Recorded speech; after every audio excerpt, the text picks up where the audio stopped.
Lysosome के बारे में पढ़ रहे थे ना लास्ट क्लास में। तो लाइसोसोम के बारे में लाइसोसोम क्या बात की थी कि लाइसोसोम क्या होता है, सुसाइडल बैग होता है, ठीक है। ये मेम्ब्रेनस स्ट्रक्चर होता है, सिंगल मेम्ब्रेन होता है, इसमें प्रेजेंट होता है। क्या प्रेजेंट होता है? सिंगल मेम्ब्रेन प्रेजेंट होता है। इसके अंदर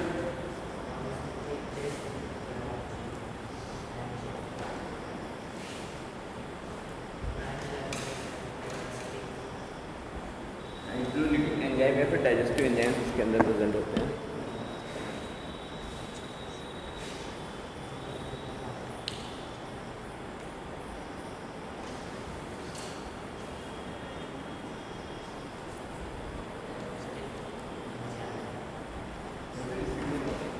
हाइड्रोलिटिक भी लिखते हैं।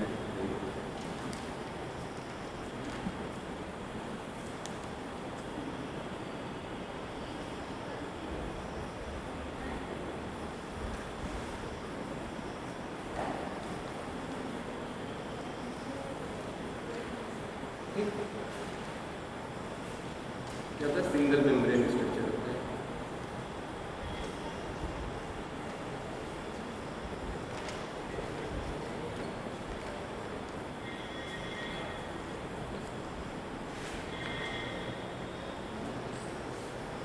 कल मतलब बेसिक चीज़ इसके बारे में पढ़े थे। तो कल टर्शियरी लाइसोसोम गलती से लिखवाते थे। प्राइमरी और सेकेंडरी दो ही टाइप के लाइसोसोम होते हैं, ठीक है। एक प्राइमरी लाइसोसोम होता है, एक सेकेंडरी लाइसोसोम होता है। टर्शियरी होता नहीं, दिमाग में कुछ चल रहा था। लाइसोसोम के बारे में बेसिकली हम लोग कल ख़त्म कर चुके थे, उतना ही है लाइसोसोम के बारे में जानने का। एक बार फिर से रिवाइज कर लेता हूँ लाइसोसोम के बारे में। लाइसोसोम क्या होता है? एक वेसिकुलर स्ट्रक्चर होता है, ठीक है। एक मेम्ब्रेन, सिंगल मेम्ब्रेन उसकी तरफ चारों तरफ से उसको घेरी रहती है। अगर मेम्ब्रेन का स्ट्रक्चर देखेंगे तो वो कैसा होगा? प्लाज्मा मेम्ब्रेन की तरह होगा, ठीक है। लेकिन वो क्या सिंगल मेम्ब्रेन होगा। प्लाज्मा मेम्ब्रेन क्या होती है? डबल होती है, पर वो सिंगल लेयर्ड होगा। इसके अंदर हाइड्रोलिटिक एंजाइम या फिर डाइजेस्टिव एंजाइम्स फिल्ड होंगे, ठीक है। और इसको हम लोग बोलते हैं सुसाइडल बैग। तो ऐसा नहीं है कि सेल की जब मर्जी करी तो सेल अपने आप को मार दिया। ऐसे कुछ कंडीशंस में सेल अपने आप डाई करता है, ठीक है। कुछ कंडीशंस होती है, जैसे मान लो एक वर्ड सुना होगा आपने, नेक्रोसिस।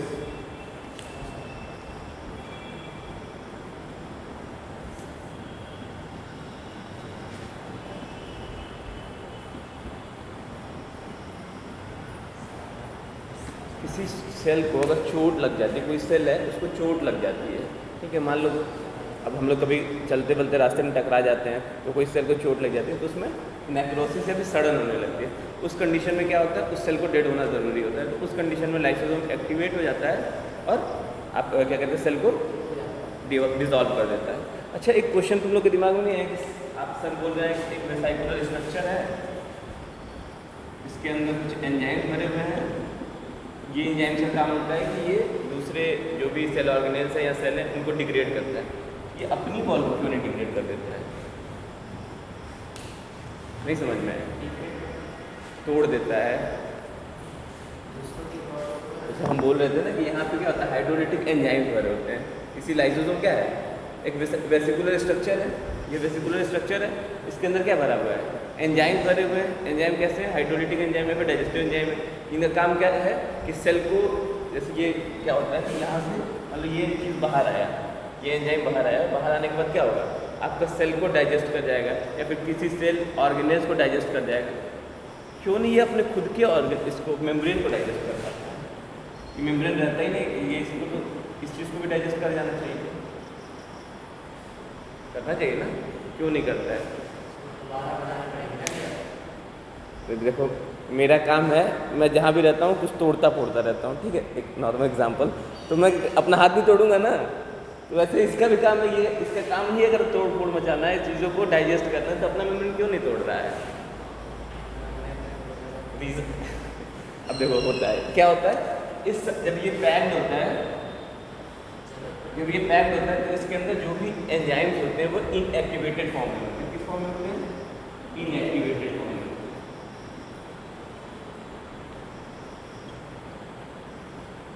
बट जब इसका मेम्ब्रेन ब्रेक होता है या फिर किसी ये ऑर्गेनेल के साथ ये कंजुगेट करता है, फ्यूज करता है, उस समय ये एक्टिव हो जाता है, ठीक है। तो जब ये इनएक्टिवेट फॉर्म में होते हैं तो ये फंक्शन नहीं करते हैं, ये चुपचाप बैठे रहते हैं। सिंपल सी चीज़ है, इनके पास एक तरह से एनर्जी नहीं होती है, ठीक है। जब एक्टिवेट हो जाते हैं तो फिर ये एनर्जाइज हो जाते हैं, ये अपना फंक्शन स्टार्ट कर देते हैं। फिर कोई भी सेल ऑर्गेनेल्स है या फिर कोई सेल है जिसको नेक्रोसिस हो चुकी है, उस कंडीशन में उसको डाइजेस्ट कर जाते हैं, ठीक। प्राइमरी लाइसोसोम कल पढ़े थे हम लोग, और सेकेंडरी लाइसोसोम पढ़े थे। प्राइमरी लाइसोसोम ये हो गया अगर ये किसी सेल ऑर्गेनेल से फ्यूज़ कर जा रहा है या किसी सेल से फ्यूज़ कर जा रहा है या कोई बाहरी पार्टिकल आ रहा है, आउटसाइड से कोई पार्टिकल आ रहा है, उससे फ्यूज़ हो जा रहा है, उस कंडीशन में उसको बोल देंगे सेकेंडरी लाइसोसोम। देखो हमने एक चीज़ और बता देते हैं इसमें। पहली चीज़ है ये अपने सेल ऑर्गेनेल्स को डाइजेस्ट करेगा, दूसरे में कुछ सेल को कभी कभी डाइजेस्ट कर जाता है, तीसरा कोई भी आउटसाइड मटेरियल आता है,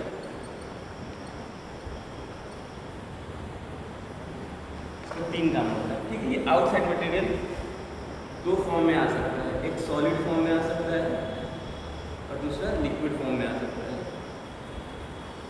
ठीक। अगर सॉलिड फॉर्म में आता है और उसको इनगल्फ करता है, अपने अंदर लेता है, इनगल्फ करने के बाद अपने अंदर लेता है, तो उसको हम बोलते हैं फैगोसाइटोसिस। क्या बोलते हैं? फैगोसाइटोसिस। और अगर लिक्विड फॉर्म में आता है और उसको इनगल्फ करता है तो उसको हम बोलते हैं पिनोसाइटोसिस।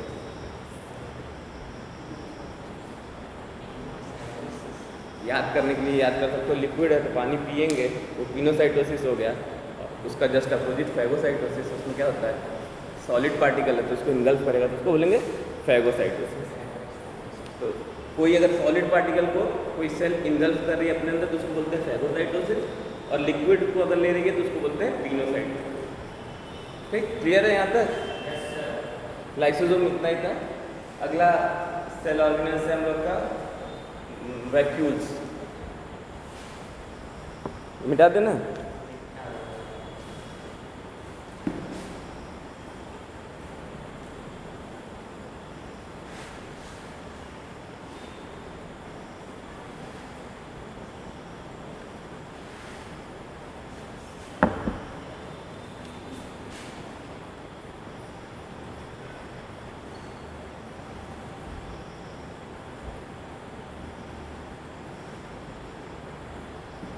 वैक्यूल्स का काम क्या होता है?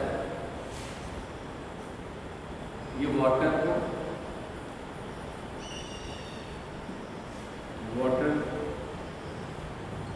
सॉल्यूबल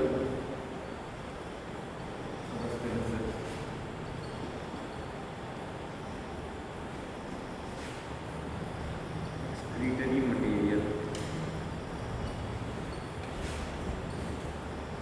ठीक है। इन 3 चीज़ों को ये स्टोर करता है। किसको?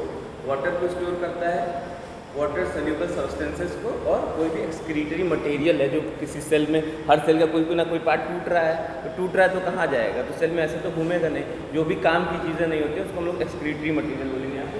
तो वो कहाँ पे स्टोर होगी? वो स्टोर होगी कहाँ पे? वैक्यूल्स के अंदर। वैक्यूल्स को अगर हम लोग देखेंगे, प्लांट ये दोनों में पाया जाएगा, प्लांट सेल में भी पाया जाएगा और एनिमल सेल में भी पाया जाएगा।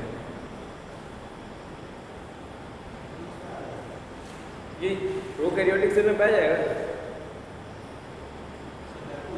हाँ नहीं पाया जाएगा। मेम्ब्रेनस स्ट्रक्चर है ना भैया, कोई भी मेम्ब्रेनस स्ट्रक्चर आपका प्रोकैरियोटिक के केस में नहीं पाया जाता है। कोई भी मेम्ब्रेनस स्ट्रक्चर है प्रोकैरियोटिक के केस में नहीं पाया जाएगा, कोई एक्सेप्शन नहीं है। प्लांट भाई प्रोकैरियोटिक होता है क्या? हाँ, प्लांट तो यूकैरियोटिक होता है ना, प्रोकैरियोटिक में नहीं पाया जाएगा। प्लांट सेल में जो इसका साइज होगा बहुत बड़ा होगा, अप्रॉक्स 90% ऑफ सेल वॉल्यूम। जो सेल की मान लो साइज होगी उसका जो 90% घनत्व है वो किससे भरा होगा? वैक्यूल से भरा होगा प्लांट में। और एनिमल सेल में स्मॉल पाया जाता है, छोटा सा पाया।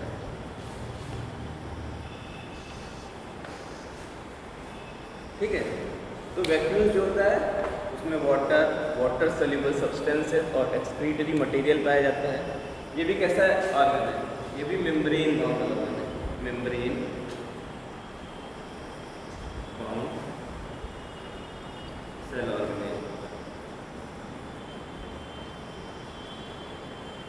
ठीक, यहाँ पे भी सिंगल मेम्ब्रेन प्रेजेंट होगी। इसके पास कैसी मेम्ब्रेन होगी? सिंगल सिंगल मेम्ब्रेन को नाम अलग नाम दिया गया है, दैट इज टोनोप्लास्ट। क्या नाम दिया गया है? टोनोप्लास्ट। मतलब वैक्यूल की जो मेम्ब्रेन होती है इसको हम लोग किस नाम से जानते हैं? टोनोप्लास्ट नाम से जानते हैं। तो वैक्यूल एक मेम्ब्रेन बाउंड सेल ऑर्गेनेल्स है। मेम्ब्रेन कैसी होती है? सिंगल होती है, सिंगल लेयर्ड मेम्ब्रेन होती है। और इस सिंगल लेयर्ड मेम्ब्रेन को हम लोग किस नाम से जानते हैं? टोनोप्लास्ट नाम से जानते हैं। ठीक, इतना चीज़ क्लियर हुआ। इसमें एक चीज़ और बता देना, इसका भी खत्म हो जाएगा तुम्हारा।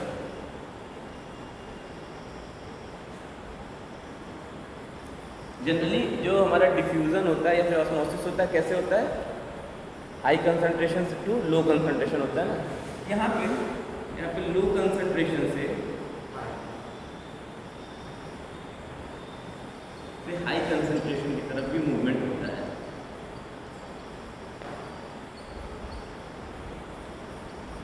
तो इसके लिए हमको पता है कि जब कोई चीज़ को कम है और लो से हाई की तरफ धकेलना है तो उसके लिए हमको क्या चाहिए होगा?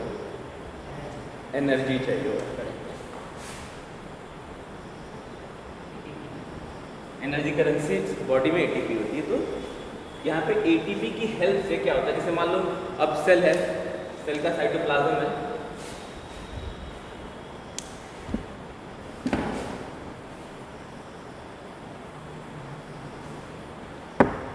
ये सेल है,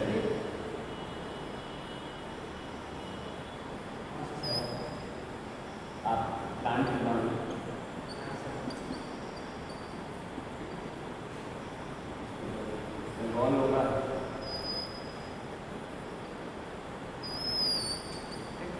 वैक्यूम होगा बड़ा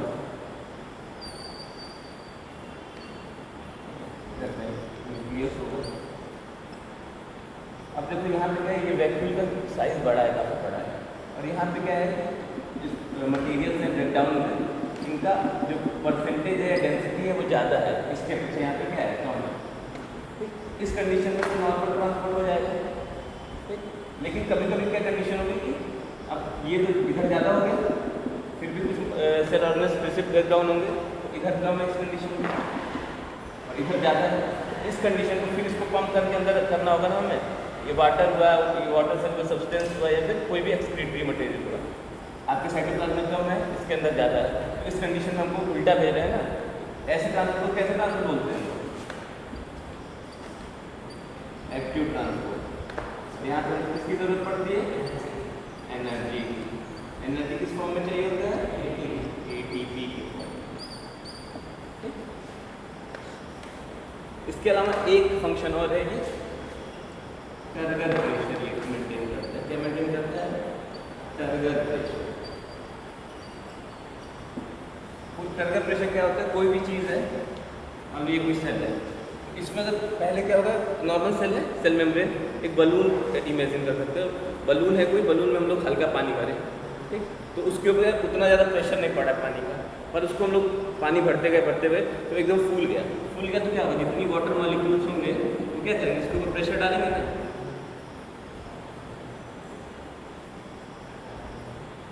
तो और प्रेशर डालेंगे और बढ़ाएंगे, तो उस प्रेशर को हम लोग बोलते हैं टर्गर प्रेशर। तो यहाँ पे आपके वैक्यूल्स में भी टर्गर प्रेशर पड़ेगा। कैसे पड़ेगा? क्योंकि यहाँ पे वाटर है, वाटर सोल्यूबल एलिमेंट है, एक्सक्रीटरी मटेरियल है, ये भी क्या करेगा, इसके बल पे प्रेशर क्रिएट करेगा, जिसको हम बोलेंगे टर्गर प्रेशर। कई टाइम इस सेल के शेप को भी डिटरमाइन करता है यही टर्गर प्रेशर, क्योंकि देखो ये 90% है ना सेल का, तो कई बार ये सेल के शेप को भी डिटरमाइन करता है। ठीक, ये था आपका वैक्यूल। वैक्यूल में कोई डाउट?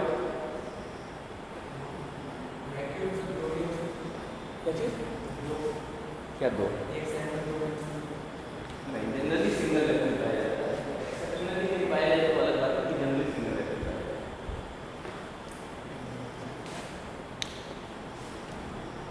है। नेक्स्ट हम लोग का है माइटोकॉन्ड्रिया या फिर क्लोरोप्लास्ट, सॉरी प्लास्टिक वैक्यूल्स हो गया। छोटे छोटे सेल ऑर्गेनेल्स हैं, बड़े बड़े थे, अब देखो 2 बड़े और बचे हैं, ये क्लोरोप्लास्ट और माइटोकॉन्ड्रिया। उसके बाद से फिर एक साइटोस्केलेटन में 10 मिनट का टाइम लगेगा। आज मोस्ट प्रोबेबली हम लोग कोशिश करेंगे ख़त्म कर दें चैप्टर, नहीं तो बचेगा तो न्यूक्लियस बचेगा। आज कोशिश करते हैं ख़त्म हो जाए, नहीं ख़त्म होगा तो मतलब आधा क्लास और लगेगी, कल मंडे को ख़त्म हो जाएगा। ठीक है, ये हो गया ना, तो समझ में आ रहा है ना चीज़ें? कहीं डाउट है तो पूछते चलो भाई।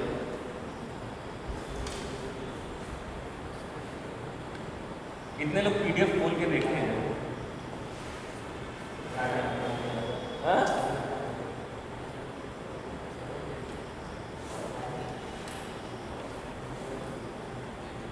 कोई PDF खोल के देखा है कि नहीं देखा है? हाँ? नहीं देखा। देखिए हो क्वेश्चन वगैरह ट्राई किए होंगे, उसमें स्टार्टिंग में बहुत ढेर सारे क्वेश्चन होंगे हैं, तो मतलब ऐसे दर्शन करके छोड़ दिया। भगवान जी है क्या, दर्शन करके छोड़ देना है? हाँ हाँ, सुबह भेजो क्वेश्चन वोश्चन सच क्यों है, क्वेश्चन लगाओ।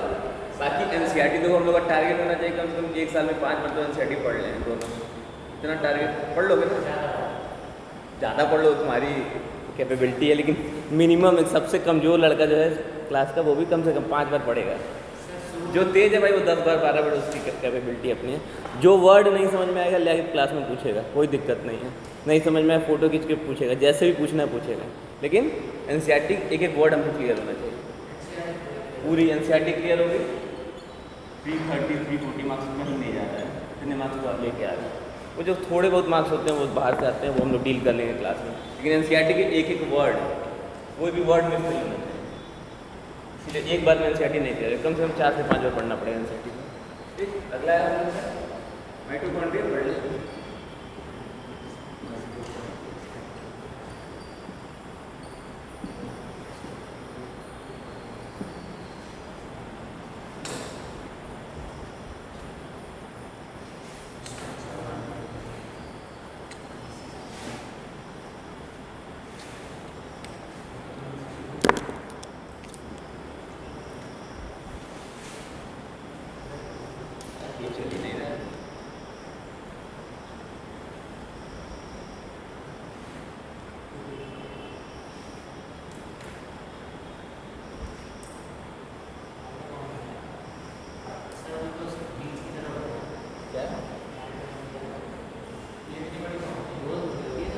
क्या होती है?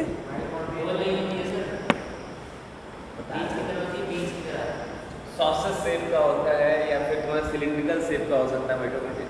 वेट करो, कहीं नहीं भाग रहे हैं। ये तो एक सेल है, मान लीजिए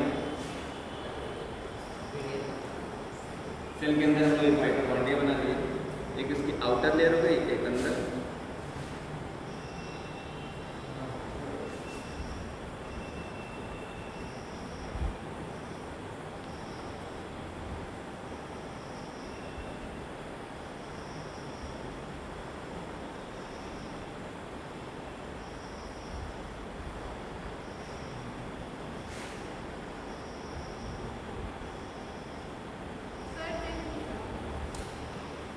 नहीं दिख रहा है?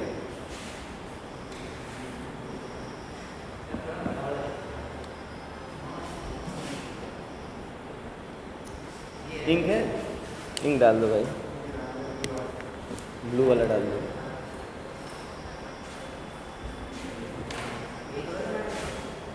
हाँ वही है माइटोकॉन्ड्रिया। अरे माइटोकॉन्ड्रिया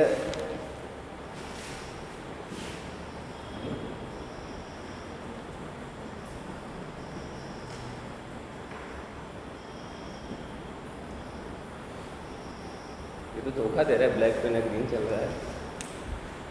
देखो अब ये माइटोकॉन्ड्रिया की 2 लेयर्स होती हैं। कैसी होती है? 2 लेयर्स होती है, एक आउटर लेयर, एक होती है इनर लेयर।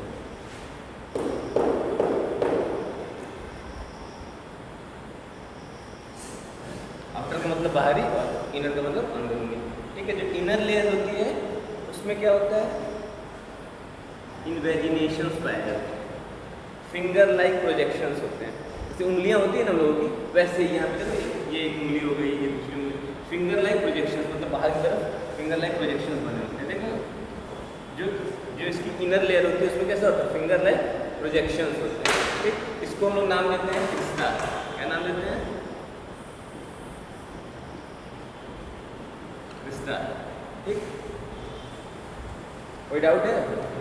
देखो एक स्ट्रक्चर को हम लोग धीरे धीरे समझेंगे। पहले क्या है? एक आउटर लेयर है, एक इनर लेयर है। इनर लेयर में क्या है? इनफोल्डिंग्स है। इनफोल्डिंग समझ रहे हो ना? मतलब ये एक सीधी लाइन है, इसमें हम बोलेंगे इनफोल्डिंग, मतलब फोल्ड कर दिया इसको, इसको बोलते हैं इनफोल्डिंग। ठीक, तो इसमें क्या है, फोल्डिंग्स है, इनफोल्डिंग्स है, और एक पर्टिकुलर ये फिंगर लाइक जो इनफोल्डिंग्स है वो किसकी तरह दिखती है, उंगलियों की तरह दिखती है, फिंगर लाइक प्रोजेक्शन इसको बोलते हैं। इन फिंगर लाइक प्रोजेक्शन का नाम क्या है, क्रिस्टा, ठीक। इनके बीच में जो जगह है उसको हम लोग बोलते हैं मैट्रिक्स। क्या बोलते हैं, मैट्रिक्स। ये आउटर लेयर और इनर लेयर और आउटर लेयर के बीच की जगह इसको क्या बोलेंगे, इंटर मेम्ब्रेन स्पेस, या फिर इसको एक और नाम देते हैं आउटर, या फिर आउटर स्पेस भी बोलते हैं। इसको मैट्रिक्स को तो मैट्रिक्स भी बोलते हैं या फिर इनर चैम्बर भी बोलते हैं।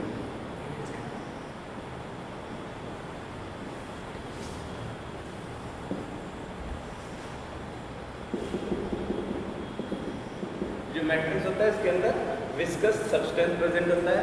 ये एक माइटोकॉन्ड्रिया का स्ट्रक्चर देखेंगे ना हम लोग, तो अगर हमारे सेल में पूरी सेल के अंदर टोटल 100% अगर एंजाइम है तो 70% ऑफ एंजाइम किसमें मिलता है, इस माइटोकॉन्ड्रिया के अंदर मिलता है।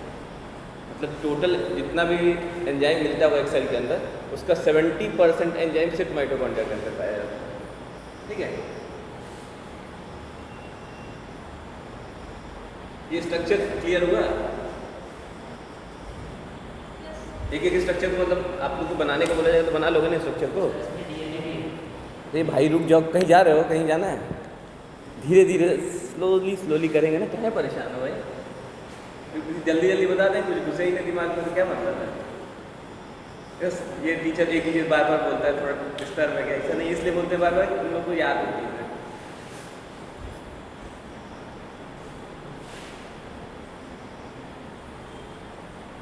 ये स्ट्रक्चर क्लियर हुआ सबको? Yes sir.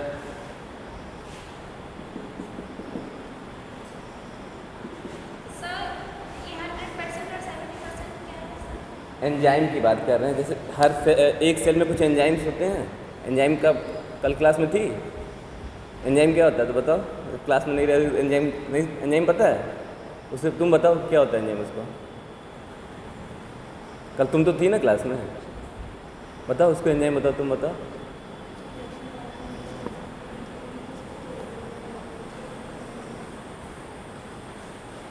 समझ में आया?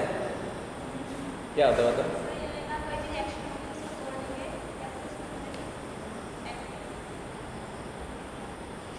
सुनो आओ, कोई नहीं, फिर से हम लोग एंजाइम एक बार फिर से बोलते हैं।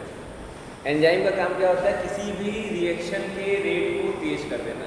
मैं धीरे धीरे चल रहा हूँ, मुझे कोई एंजाइम ले लीजिए, मैं दौड़ने लगूंगा, वही रिएक्शन, कोई भी रिएक्शन हो रहा है बहुत स्लोली होगा। अगर उसको हम लोग कोई एंजाइम दे देंगे तो बहुत तेज़ी से होने लगेगा। खाना हम लोग खाते हैं, एंजाइम नहीं रहे 1 महीना 1.5 महीना लग जाएगा उसके डाइजेशन में, लेकिन एंजाइम प्रेजेंट रहता है बॉडी में, तो वो एंजाइम डाइजेशन को हमको कम टाइम में करके देता है। उसी तरह से हर पार्ट के लिए एंजाइम्स की ज़रूरत होती है। कोई भी रिएक्शन होता है, कोई भी रासायनिक क्रिया होती है, तो वहाँ पे एंजाइम की ज़रूरत पड़ती है। एंजाइम को हिंदी में क्या कहते हैं भाई, एंजाइम ही बोलते हैं ना, एंजाइम बोलते हैं ना। तो वे बोल रहे थे कि अगर सेल में टोटल 100% एंजाइम पाए जाएंगे, कितने भी एंजाइम हो, तो उसका जो 70% एंजाइम होगा वो किस में होगा, माइटोकॉन्ड्रिया में होगा। मतलब सबसे अधिक अमाउंट ऑफ एंजाइम किसी सेल के किस पार्ट में होता है, माइटोकॉन्ड्रिया में होता है। तो इससे ये पता चल रहा है कि यहाँ पे खूब रिएक्शंस होते हैं, जहाँ ज़्यादा एंजाइम वहाँ पे रिएक्शन ज़्यादा है। क्या चीज़, क्या स्पेलिंग है, CRISTA। हाँ, तो एक होता है तो उसको क्रिस्टा बोलते हैं और प्लूरल फॉर्म को क्रिस्टिया बोलते हैं। ई लगा देते हैं आगे, बस इतना डिफरेंस होता है, गलत नहीं है। एक सिंगल को क्रिस्टा बोलते हैं, उसके आगे ई लगा दोगे तो वो प्लूरल फॉर्म हो जाता है। जैसे फ्लैजिला फ्लैजिलम होता है, वैसे क्रिस्टा क्रिस्टिया होता है।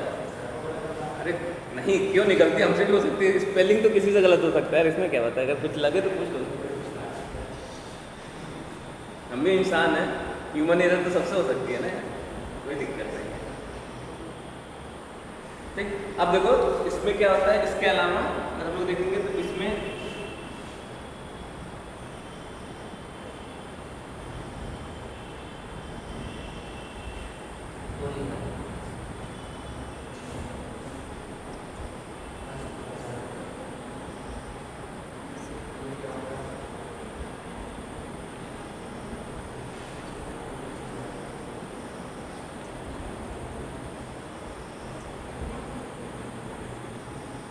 यहाँ पे सर्कुलर डीएनए पाया जाता है, एक सिंगल सर्कुलर डीएनए प्रेजेंट होता है। क्या प्रेजेंट होता है?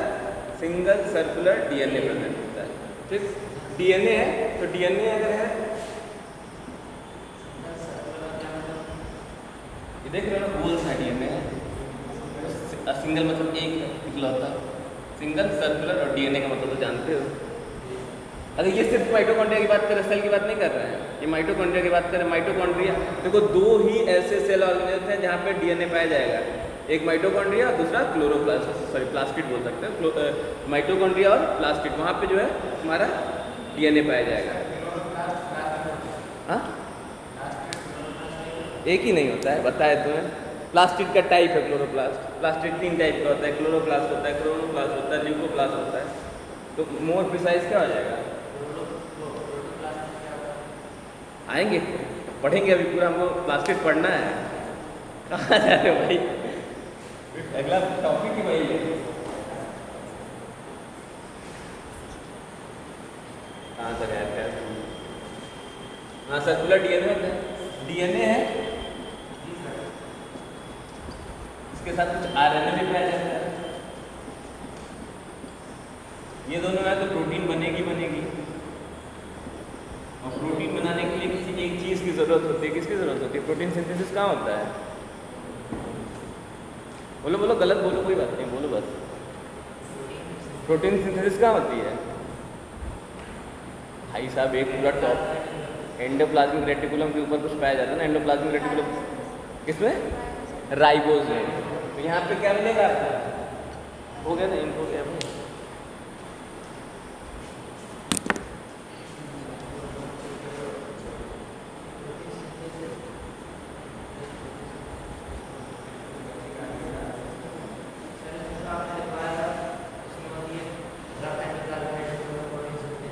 हाँ, वो रफ एंडोप्लाज्मिक में प्रोटीन सिंथेसिस होती है। रफ क्यों होता है? राइबोसोम के प्रेजेंस की वजह से ही होता है ना। तो राइबोसोम में प्रोटीन सिंथेसिस होती है, वो सरफेस एरिया प्रोवाइड कराता है। फिर कल पूरी बात कल भी तो बताया था कि राइबोसोम में सिंथेसिस होता है, वो एंडोप्लाज्मिक रेटिकुलम में चला जाता है, वहाँ पे मॉडिफिकेशन होता है, फिर वेसाइकुलर फॉर्म में बल्कि गोल्जी ऑपरेटर्स में चला जाता है। आधा याद है, आधा भूल गया।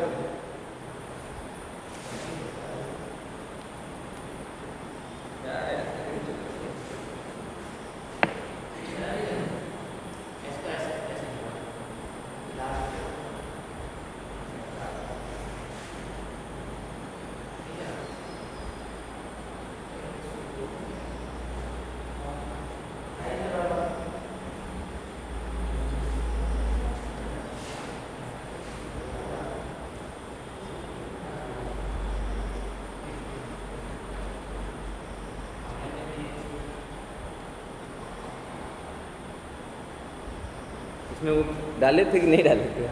तो क्यों नहीं चल रहा भाई?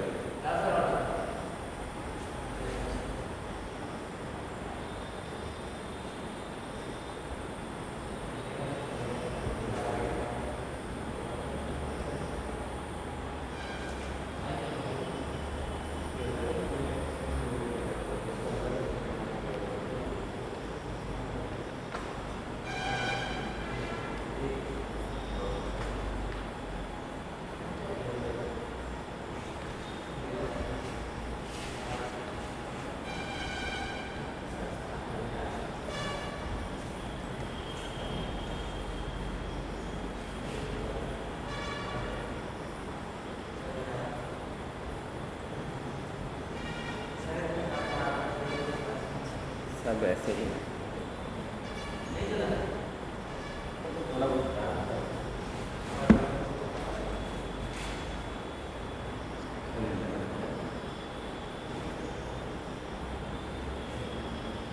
यहाँ पे राइबोसोम जो पाया जाता है वो किस टाइप का पाया जाता है? 70 है। तो ये दिख रहा है कि यहाँ पे एक्सेप्शन दिख रहा है ना कि यूकैरियोटिक में तो 80S पाया जाता है, लेकिन माइटोकॉन्ड्रिया में 70S पाया जाता है। मतलब यूकैरियोटिक सेल के अगर साइटोप्लाज्म की बात की जाए तो वहाँ पे 80S पाया जाएगा, लेकिन यूकैरियोटिक सेल के माइटोकॉन्ड्रिया के अंदर बात की जाए तो वो 70S पाया जाएगा। इससे थियरी डेवलप होती है जिसको हम बोलते हैं सिम्बियोटिक थ्योरी।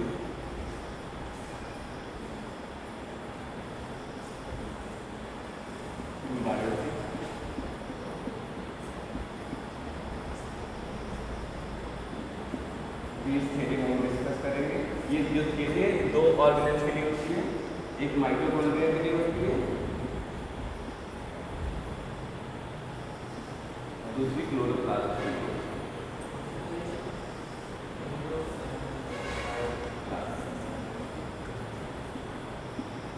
अभी समझेंगे इस थ्योरी को, पहले इसका स्ट्रक्चर। तो यहाँ पे कैसा डीएनए पाया जाता है? सर्कुलर डीएनए पाया जाता है, सिंगल सर्कुलर डीएनए। ये डीएनए का डबल स्टैंडर्ड होता है, ठीक है। Single circular double standard DNA, single circular double standard DNA, ठीक है। ये डीएस मतलब डबल स्टैंडर्ड, ऐसे ही लिखते हैं, किताब में भी ऐसे लिखा हुआ मिलेगा तुमको, डबल स्टैंडर्ड। एक तो single circular double standard DNA पाया जाता है, 70S राइबोसोम पाया जाता है, आरएनए पाया जाता है, प्रोटीन पाया जाता है। मतलब ये सब बनते हैं। जहाँ पे डीएनए है, डीएनए को फिर चेंज होता है। पहले डीएनए का क्या होता है? डीएनए से डीएनए बनता है, डीएनए है, डीएनए से फिर डीएनए बनेगा। इस प्रोसेस को क्या बोलेंगे? थोड़ा बहुत तो पढ़ गया ना, बताओ। डीएनए से डीएनए बनता है, उसको क्या बोलते हैं? रेप्लिकेशन सुना है? वही बोलते हैं ना, डीएनए से डीएनए बनेगा उसको रेप्लिकेशन बोलते हैं। फिर डीएनए से आरएनए बनेगा, उसको क्या बोलते हैं? ट्रांसक्रिप्शन। और आरएनए से प्रोटीन बनेगा, उसको क्या बोलते हैं? ट्रांसलेशन। पढ़ेंगे, ये मॉलिक्यूलर बायोलॉजी में पूरा पढ़ेंगे, लेकिन अभी थोड़ा बहुत तो चीज़ें दिमाग में सब पढ़ा तो सब होगा, बस याद नहीं है। 11वीं 12वीं पढ़ के आए हो तो कहाँ से याद रहेगा? इंग्लिश में मत पढ़ो, हिंदी में क्या बोलते हैं बता दो। हिंदी में भी वही बोलते हैं, हिंदी में पढ़े हैं, याद है नहीं, पढ़े हैं। इतना क्लियर हुआ ना? अगर माइटोकॉन्ड्रिया का मिटा दिया जाए, पन्ना फाड़ दिया जाए, तो कॉपी से पर बोला जाए बना लोगे ना? वो नहीं बना पाएगी। देखो मैं कह रही नहीं, हमसे नहीं हो पाएगा, नहीं हो पाएगा। सुनी नहीं, मैं बोल रहा हूँ अगर ये तुम्हारा मिटा दिया जाए बोर्ड से, कॉपी से भी पन्ना फाड़ दिया जाए और बोला जाए बना लोगी, तो बना लोगी ना? अच्छा, तो कल लिख लोगी ना? अच्छा, अनुलेखन बोलते हैं, अनुवाद।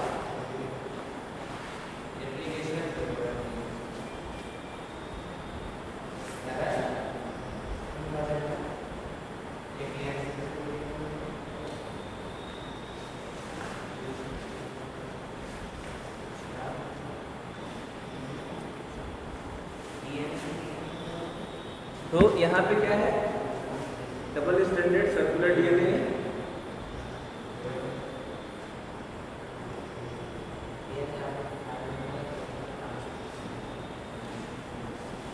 इसका क्या होगा? रेप्लिकेशन। क्या बोलते हैं? अनुवादन। हाँ नहीं यार, अनुवादन नहीं बोलते होंगे। तो डीएनए बनेगा, मतलब एक, जैसे मान लो सेल में एक कॉपी डीएनए है, तो पहले क्या करेगा? इसका ये कॉपी बनाएगा, इसको तोड़ेगा और फिर एक कॉपी इसका बनाएगा। फिर इससे क्या बनेगा? आरएनए बनेगा। ये डीएनए था, फिर इससे क्या बनेगा? आरएनए बनेगा। इस प्रोसेस को हम लोग बोलते हैं ट्रांसक्रिप्शन। और फिर इसी आरएनए के हेल्प से प्रोटीन बनेगा। इसको हम लोग क्या बोलेंगे? ट्रांसलेशन।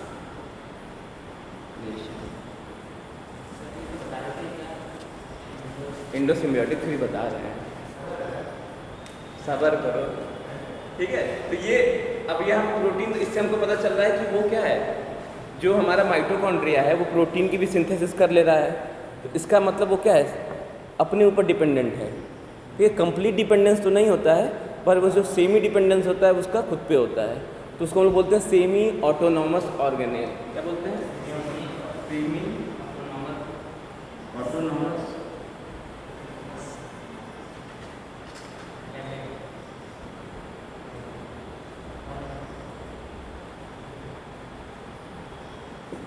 Semi autonomous organelle. क्यों सेमी ऑटोनॉमस ऑर्गेनेल बोल रहे हैं? रीज़न ये है कि वहाँ पे प्रोटीन की सिंथेसिस हो रही है, ठीक है, इसलिए इसको हम लोग बोलते हैं सेमी ऑटोनॉमस ऑर्गेनेल। माइटोकॉन्ड्रिया के साथ साथ आपका प्लास्टिड भी सेमी ऑटोनॉमस ऑर्गेनेल होता है, ठीक है, प्लास्टिड भी। दो ऑर्गेनेल सेमी ऑटोनॉमस होते हैं, मतलब जिनके पास अपना खुद का डीएनए है, वो डीएनए से आरएनए बना रहे हैं, राइबोसोम का यूज़ करके प्रोटीन बना रहे हैं, तो इसलिए हम उनको बोलते हैं सेमी ऑटोनॉमस ऑर्गेनेल्स। न्यूक्लियस तो पूरे सेल के लिए काम करता है ना भाई। न्यूक्लियस क्या है, वो सेल के लिए है। और ये सब क्या है, एक तरह से मान लो न्यूक्लियस बहुत बड़ा आदमी है, मेन तुम्हारा डीएसपी है, ये सब छोटे छोटे हैं, अपने ज़िले के सिपाही हैं, अपना काम कर लेते हैं, थोड़ा बहुत पावर इनके पास भी है, लेकिन वो पूरे सेल के लिए काम करता है, ये सिर्फ अपने लिए काम करते हैं। न्यूक्लियस अगर बनाता है तो पूरे सेल के लिए बनाता है, ये माइटोकॉन्ड्रिया सिर्फ अपने लिए बनाता है, और क्लोरोप्लास्ट या फिर प्लास्टिड अपने लिए बनाता है, इसे बोलते हैं सेमी ऑटोनॉमस। ठीक, देखो आते हैं तुम्हारे एंडो सिम्बायोटिक थियरी में। पहले सबसे पहले स्टार्टिंग में जब अर्थ का फॉर्मेशन हुआ होगा, धरती बनी होगी, उस समय प्रोकैरियोटिक सेल होगा। कैसे सेल होंगे उसमें स्टार्टिंग में? प्रोकैरियोटिक सेल रही होंगे।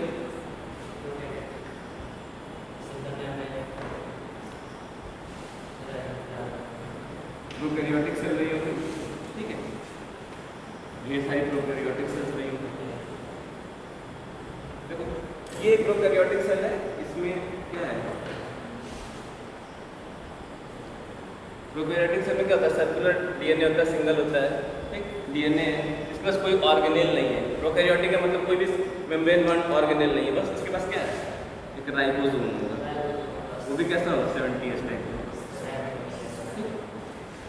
ये एक दूसरा वाला प्रोकैरियोटिक ऑर्गेनिज्म है, इसके पास भी डीएनए है, राइबोसोम में 70S टाइप है, बस इसके पास एक चीज़ है, कुछ ऐसे ऐसे इसके पास स्ट्रक्चर डेवलप हो गए हैं।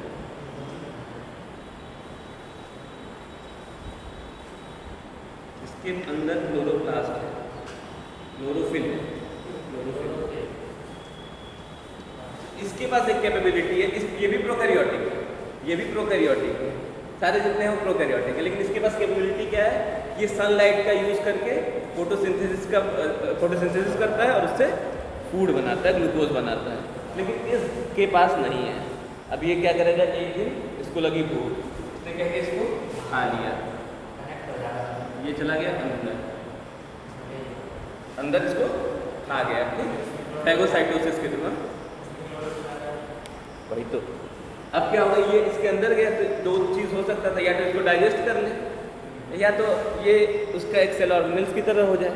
ये जो एंडो सिम्बायोटिक थियरी है ना, ये प्रपोज थ्योरी है, आज तक इसको प्रूफ नहीं किया गया है, पर मोस्ट एक्सेप्टेड थियरी मानी जाती है कि ऐसा हुआ होगा, ठीक है। तो ये इसके अंदर चला गया, ये गया इसके अंदर,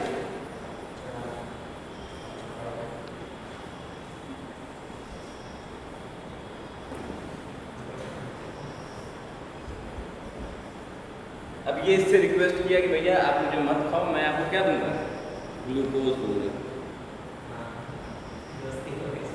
ठीक। ये इसको खाने जा रहा था, लेकिन कहा भैया आपको मत खाओ, आपको क्या देंगे, ग्लूकोज देंगे।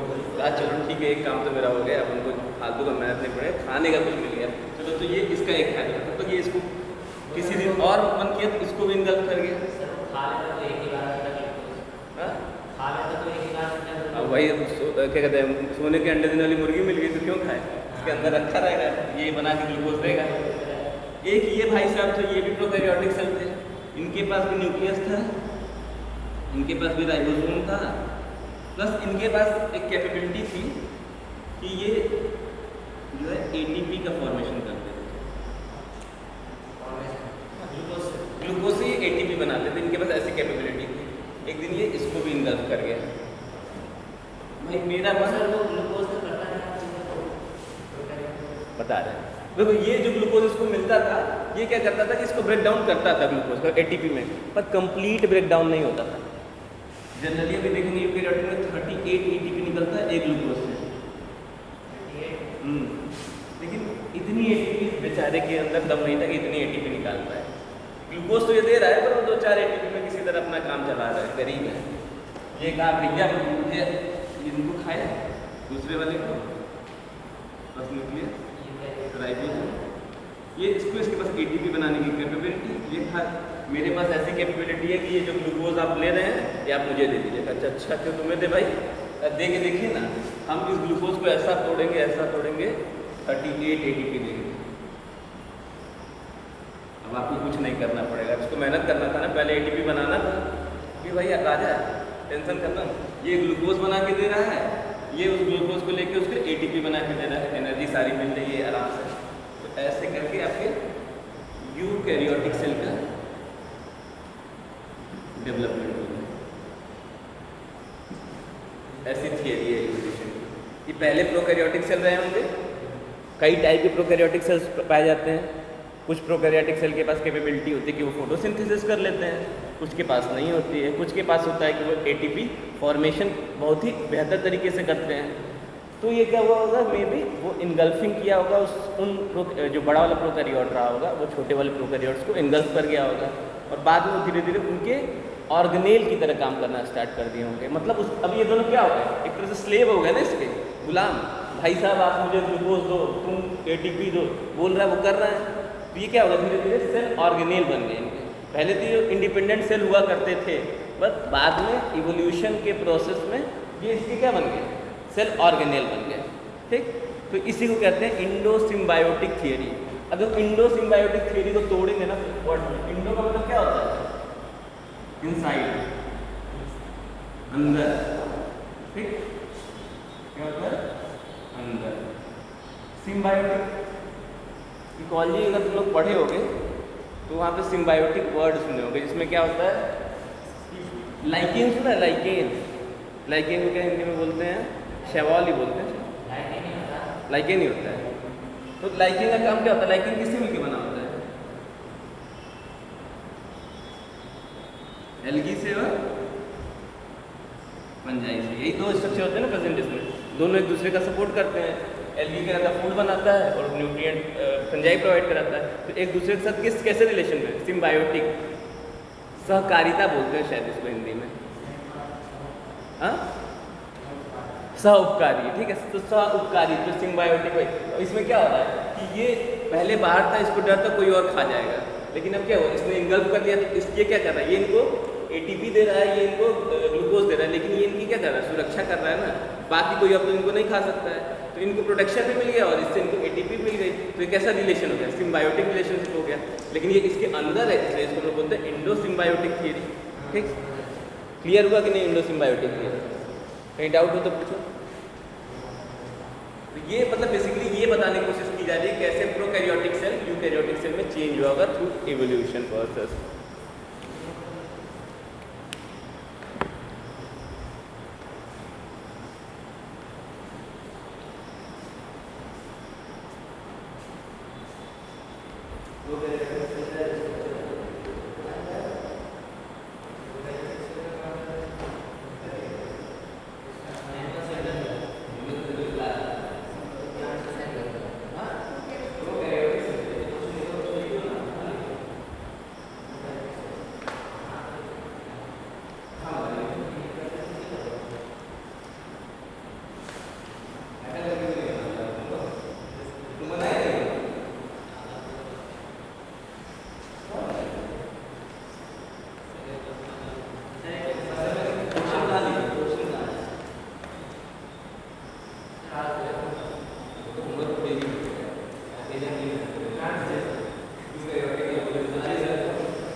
किया करो, डायग्राम बनाया करो, तो ये वो शीट हो वाइट में वाइट में समझ लो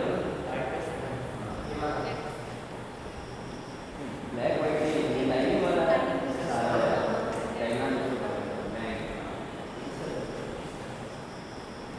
और कंपाउंड माइक्रोस्कोप हमको नहीं देखा है, हम लोग तो देखे थे ना कल ही, पहले देखे थे, नहीं देखे थे, देखे क्या उसमें 2 पार्ट होते हैं ना, क्या देखा उसमें कंपाउंड, अच्छा उसका वो वाइट तो लिखा होगा ना उसका, देखा तुमने, देखा क्या देखा उसमें, आई पीस देखा, कुछ आई पीस जैसा स्ट्रक्चर लिखा हुआ ऊपर जिसमें देखते हैं उसको आई पीस बोलते हैं। उसको देखो, उसको देखने का मतलब क्या है कि ऐसे देख लिया, अच्छा सुंदर लग रहा है, ठीक है बस। हाँ कितने का पड़ता है?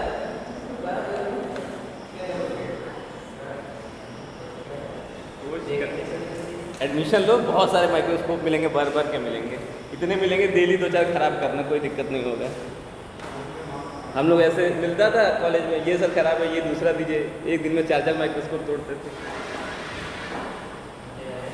पहुँचो कॉलेज में, पहुँचो मेडिकल कॉलेज में, पहुँचो चाहे किसी भी अच्छे इंस्टीट्यूट में पहुँचो। सर आप कहाँ पे कॉलेज हो? अरे यार रिकॉर्ड हो रहा है। तो सर आप मेडिकल कॉलेज में हैं? नहीं मेडिकल कॉलेज में नहीं थे भाई, मेडिकल कॉलेज में तो यहाँ पढ़ा था, हम भी प्रैक्टिस करते रहते अपना।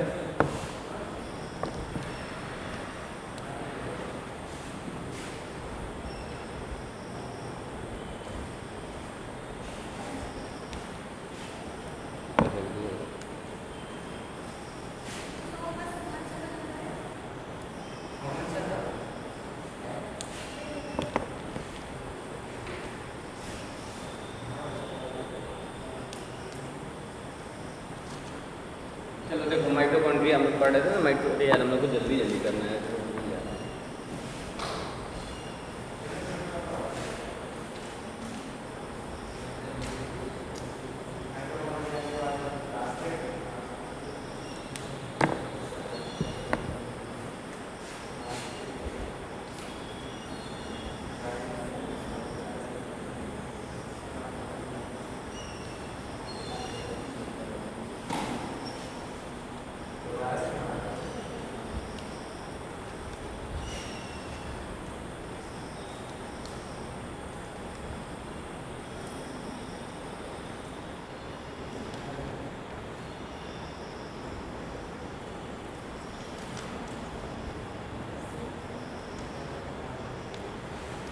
अब देखो ये जो मैट्रिक्स होता है,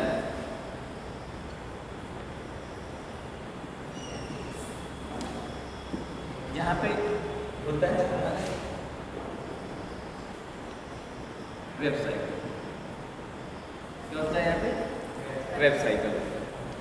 अच्छा छोड़ो अभी वो हम बायोकेमिस्ट्री पढ़ेंगे, अभी बस इतना समझो कि यहाँ पे जो एटीपी सिंथेसिस होती है माइटोकॉन्ड्रिया का मेन, हम लोग क्या बोलते हैं इसको, हम लोग बोलते हैं power house of the cell. Mitochondria क्या बोलते हैं? Power house of the cell. क्यों बोलते हैं power house of the cell? क्योंकि यहाँ पे एटीपी जनरेशन का प्रोसेस कहाँ पे होता है, जो मैक्सिमम एटीपी जनरेशन होता है वो कहाँ पे होता है? माइटोकॉन्ड्रिया में होता है, इसलिए इसको हम लोग बोलते हैं पावर हाउस ऑफ सेल। ठीक, जो मैट्रिक्स होता है और ये जो इसकी ये देखो जो ये इनफोल्डिंग्स हैं, ये इनफोल्डिंग्स में तुम्हारा होता है जो है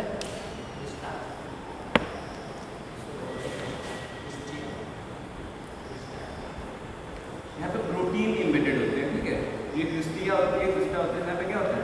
प्रोटीन इम्बेडेड होता है। और यहाँ पे इसके थ्रू क्या होता है? इलेक्ट्रॉन ट्रांसपोर्ट चेन होता है। क्या होता है?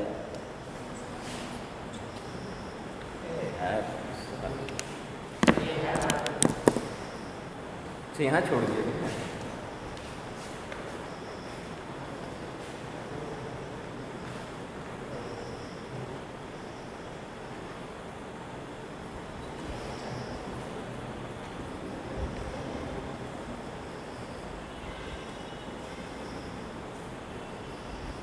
यहाँ पे क्या होता है? Electron transport chain ETS।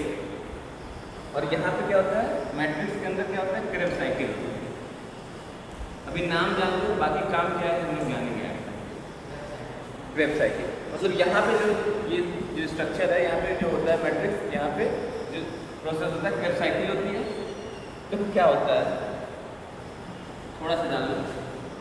Glucose होगा, ग्लूकोज में कितने carbon? 6 carbon,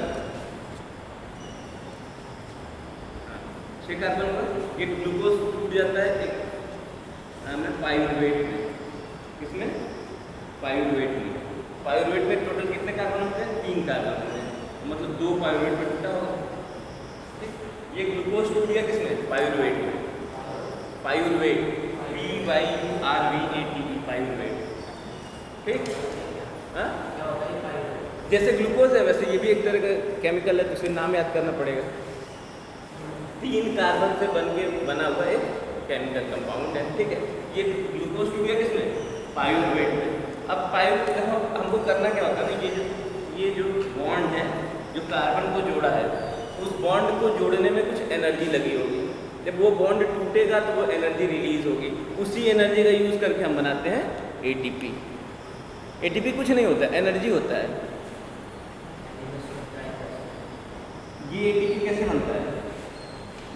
ADP plus inorganic phosphate. ये दोनों ADP और इनऑर्गेनिक फॉस्फेट जो ना साइटोप्लाज्म में घूमते रहते हैं। जैसे एनर्जी मिलती है ये ATP बना लेते हैं।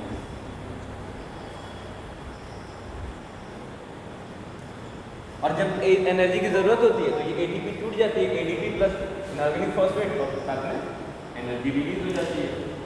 इसी एनर्जी का यूज़ कर लेते हैं हम लोग अपने कोई भी सेल है उसको फंक्शन करने में। तो मतलब एक तरह से बटुआ है ATP। ATP क्या दिख रहा है ना, बटुआ, कि उसमें जेब में रख लिए, बटुआ में रख लिए पैसा, जब जरूरत हो तो निकाल के दे दिए, कहीं इधर उधर नहीं फेंके पैसे को। तो ATP एक तरह से बटुए की तरह काम करता है। ठीक, तो कोई यहाँ पे देख रहे थे, ये जो पाइरुवेट है, एक ये टूट रहा है, कार्बन और कार्बन के बीच में जो बॉन्ड है टूट रहा है, उससे जो एनर्जी रिलीज हो रही है उसी से हम ATP बनाते हैं। तो ये जो प्रोसेस है इसको हम बोलते हैं ग्लूकोज से पाइरुवेट का टूटना, इसको बोलते हैं हम लोग ग्लाइकोलिसिस।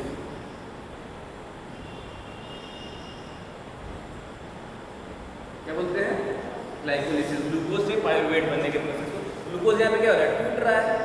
तो ग्लाइको, ग्लूकोज के लिए लाइसिस का मतलब होता है ब्रेकडाउन। तो साइंस में जितने भी टर्म है अगर उसके मीनिंग जान लिए तो आधा कंसेप्ट क्लियर हो जाएगा। ग्लाइको यहाँ पे ग्लूकोज से, लाइसिस का मतलब कहीं पे भी लाइसिस आएगा तो तुम टूटना यूज़ करना वर्ड। लाइसिस मतलब टूटना होता है, तो ग्लाइकोलाइसिस तो ग्लूकोज का टूटना है। तो यहाँ पे ग्लूकोज क्या है? उनके पाइरुवेट में बन रहा है, तो इस प्रोसेस को हम बोलते हैं ग्लाइकोलिसिस। ये काम होता है साइटोप्लाज्म में होता है।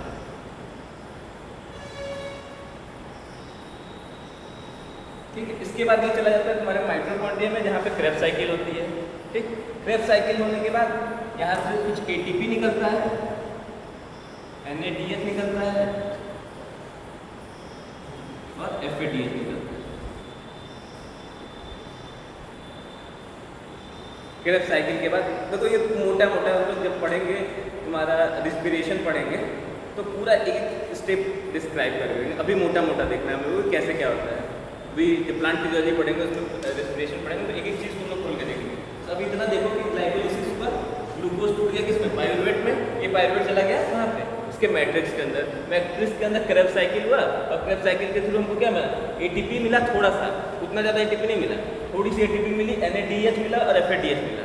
ठीक, ये NADH और FADH जो है ये इसके जो क्या कहते हैं आपका इनर वॉल है, इसमें जो प्रोटीन है उसमें चली जाएगी और उस प्रोसेस की थ्रू जाएगी जिसको हम बोलते हैं इलेक्ट्रॉन ट्रांसपोर्ट चेन। घर के भाषा में घर का नाम इसका है ETS। ठीक, ऐसे बढ़िया वाला नाम है स्कूल वाला, इलेक्ट्रॉन ट्रांसपोर्ट चेन। तो ये इलेक्ट्रॉन ट्रांसपोर्ट चेन के थ्रू ये NADH और FADH जाएंगे तो ये और ज़्यादा ATP रिलीज करेंगे। तो टोटल कुल अप्रॉक्स 38 ATP मिल जाएगा इस पूरे प्रोसेस के अंदर। इतना बेसिक सा समझ में आया कि नहीं आया? बहुत बेसिक चीज़ है। इसको हम लोग फिर से बता देते हैं। माइटोकॉन्ड्रिया है, एक सेल है। सबसे पहले एक सेल का स्ट्रक्चर है। सेल के अंदर क्या होगा? साइटोप्लाज्म। ये बाहर साइटोप्लाज्म है, ये अंदर माइटोकॉन्ड्रिया। ये पूरा जो ब्लैकबोर्ड है सोच लो कि ये तुम्हारा सेल है। ठीक, यहाँ पे ग्लूकोज हुआ, पहले हम लोग खाना खाएंगे, कोई भी वो खाना खाएंगे टूट टाट के ग्लूकोज के फॉर्म में गया होगा। अब वो ग्लूकोज को क्या करेगा तुम्हारा सेल के पास जब पहुँचेगा ग्लूकोज के फॉर्म में पहुँचेगा। ग्लूकोज टूट जाएगा किसमें? पाइरुवेट में। एक ग्लूकोज में टोटल कितने कार्बन होते हैं? 6 कार्बन होते हैं। तो पायरुवेट में कितने कार्बन होते हैं? 3 कार्बन होते हैं। तो अगर ये 6 कार्बन है, टूटेगा 3 कार्बन के तो 2 कंपाउंड होंगे ना, तभी तो ये 6 टोटल होगा। समझ रहे हो कि नहीं ये चीज़? तो ये दो पायरुवेट में टूट गया, ये पायरुवेट चला गया कहाँ पे? माइटोकॉन्ड्रिया के मैट्रिक्स के अंदर। माइटोकॉन्ड्रिया के मैट्रिक्स में गया, मैट्रिक्स में गया, वहाँ पे एक साइकिल हुआ जिसका नाम है क्रेब्स साइकिल। एक बार समझ जाओ कि एक रिएक्शन है जिसका नाम है क्रेब्स साइकिल। उस रिएक्शन के थ्रू हमको ATP मिलता है, NADH मिलता है, FADH मिलता है, ठीक है। अब ये NADH और FADH जो है तुम्हारा इलेक्ट्रॉन ट्रांसपोर्ट चेन में चले जाते हैं, मतलब ये प्रोसेस हुआ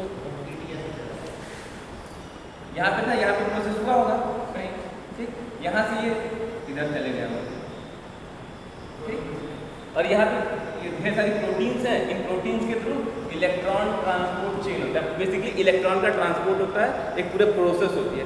उस प्रोसेस से फिर क्या होता है? ATP जनरेशन ज़्यादा होता है। यहाँ पे 1 या 2 ATP जनरेट होता है, लेकिन पूरे कंप्लीट प्रोसेस के बाद 36 ATP जनरेट हो जाता है एक ग्लूकोज का यूज़ करके।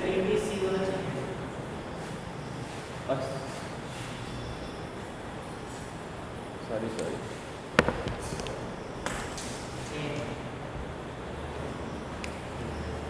इलेक्ट्रॉन ट्रांसपोर्ट चेन नहीं, ETS बोलते हैं इसको, सही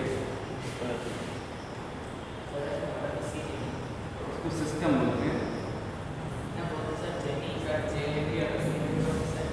ये नहीं, ये है ना, इसको इलेक्ट्रॉन ट्रांसपोर्ट चेन बोलते हैं और पूरे प्रोसेस को हम लोग इलेक्ट्रॉन ट्रांसपोर्ट सिस्टम बोलते हैं। तो इसलिए इसको ETS लिखा जाता है, इस पूरे सिस्टम को। और एक एक पर्टिकुलर इसको बोलेंगे तो वो चेन हो जाएगा, तो पूरा सिस्टम हो जाएगा तो हम सिस्टम बोल देते हैं, ठीक है। तो ये चीज़ समझ में आया कि नहीं आया? अब नहीं आया तो फिर से बोलो, एक बार बता दें, ठीक है। तो ये जो प्रोसेस हो रहा है यह कैसा हो रहा है? Cellular respiration.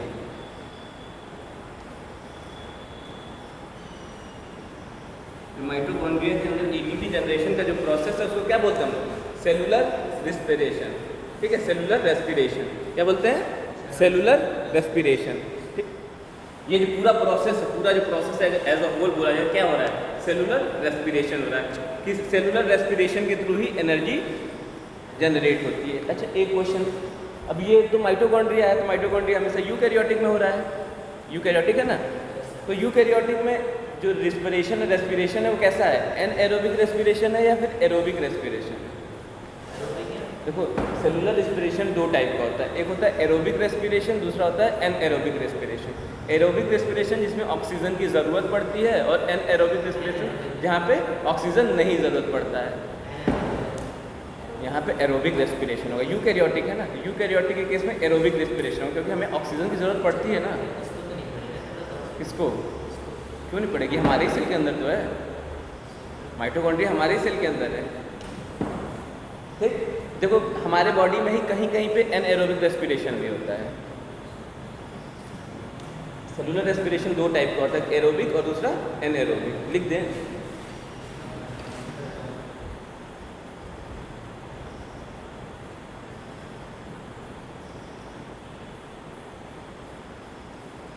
दिख रहा है ना? यहाँ पे ऑक्सीजन की जरूरत है और यहाँ पे ऑक्सीजन की जरूरत नहीं है, ठीक है। इतना क्लियर है? अब देखो क्या होता है, हमारे बॉडी में कहीं कहीं एनएरोबिक रेस्पिरेशन भी होता है। वो किस कंडीशन में होता है? कभी कभी हम लोग दौड़ते हैं या फिर हम लोग एक्सरसाइज वगैरह जिम में गए, किसी दिन जोश में गए, पहले दिन खुद डंबल वम्बल उठा लिए, अगले दिन क्या होता है? हाथ नहीं उठता है। ऐसा हुआ है कि नहीं? कि अभी किसी दिन दौड़ लिए बहुत ज़्यादा, पैर नहीं चलता है अगले दिन। वहाँ पे क्या होता है? एनएरोबिक रेस्पिरेशन होता है। क्यों? क्योंकि वहाँ पे हमारी बॉडी को जितना ऑक्सीजन की ज़रूरत होती है उतनी मिल नहीं पाती है। अब नॉर्मली हम लोग कम चलते हैं तो कम ऑक्सीजन की ज़रूरत रहती है, लेकिन उस दिन हम लोग ज़रूरत से ज़्यादा काम कर दिए, तो उस दिन हमारी बॉडी को तो नॉर्मल ऑक्सीजन मिलेगा पर काम ज़्यादा कर दिए, तो उस कंडीशन में जो एनएरोबिक रेस्पिरेशन होगा, ठीक है। तो वहाँ पे लैक्टिक एसिड का फॉर्मेशन हो जाता है बॉडी में, इस वजह से पेन होता है, वो हम लोग पढ़ेंगे। लेकिन अभी बेसिक इतना ही है कि हमारी बॉडी में कहीं कहीं पे एनएरोबिक रेस्पिरेशन है, बल्कि प्रोकैरियोटिक के केस में अधिकतर एनएरोबिक रेस्पिरेशन ही होता है, और यूकैरियोटिक के केस में, नॉर्मल केस में एरोबिक रेस्पिरेशन होता है, मतलब ऑक्सीजन प्रेजेंट होता है। क्लियर? अगला,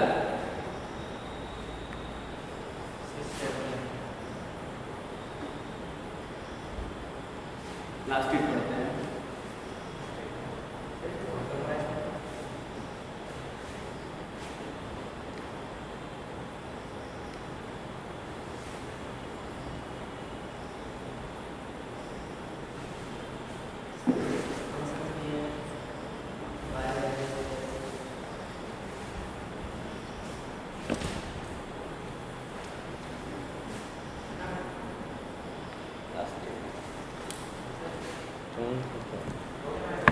हाँ माइटोकॉन्ड्रिया हो गया, ये तो टाइम है यार बहुत टाइम।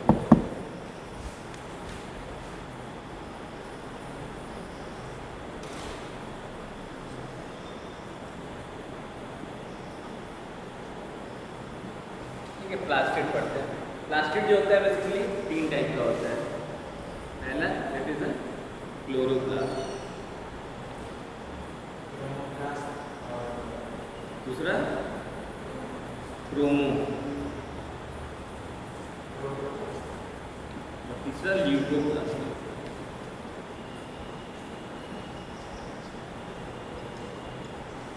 ठीक है, क्लोरोप्लास्ट जहाँ पे क्लोरोफिल प्रेजेंट होता है प्लस कैरोटेनॉइड।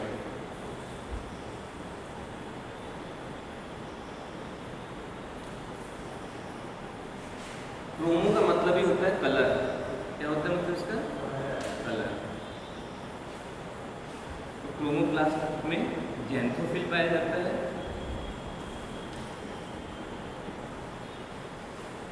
एंड कैरोटेनॉइड्स पाया जाता है।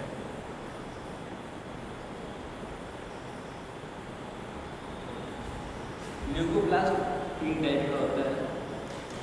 एक जो फैट स्टोर करता है उसको हम लोग बोलते हैं अमाइलोब्लास्ट। एक होता है ऑयल स्टोर करता है उसको बोलते हैं इमियोब्लास्ट। एक होता है ना, एक होता है प्रोटीन। प्रोटीन वाले को क्या बोलते हैं?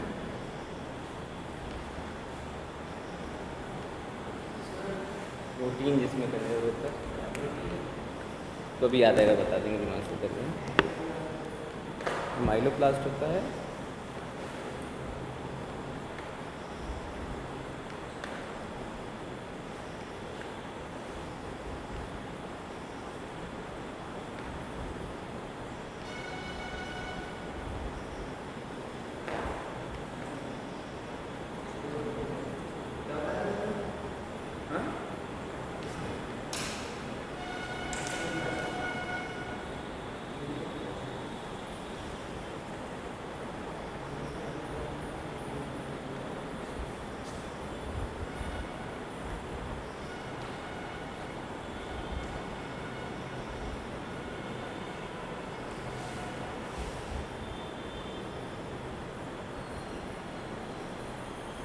प्रोटीनोप्लास्ट है। एनसीईआरटी है किसी के पास?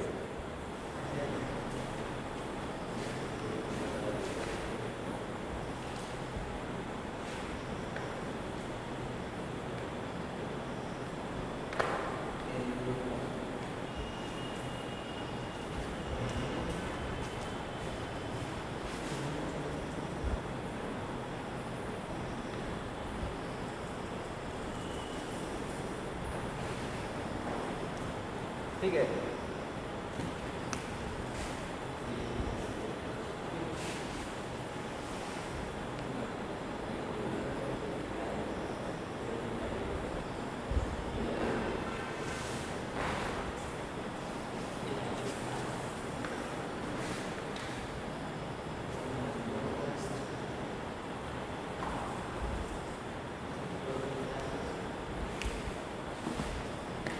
अब देखो क्या होता है। प्लास्टिड को बेसिकली हम लोग 3 टाइप में बांटते हैं। एक को बोलते हैं क्लोरोप्लास्ट जो ग्रीन कलर का होता है। क्लोरोप्लास्ट ग्रीन कलर होता है क्यों? क्योंकि वहाँ पे क्या पाया जाता है?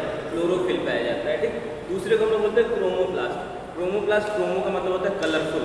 ठीक, तो यहाँ पे क्रोमोप्लास्ट में क्या होता है? ज़ैंथोफिल पाया जाता है, कैरोटेनॉइड्स पाया जाता है। नाम याद रखना, इसमें कुछ कंसेप्ट नहीं, इसमें नाम ही है।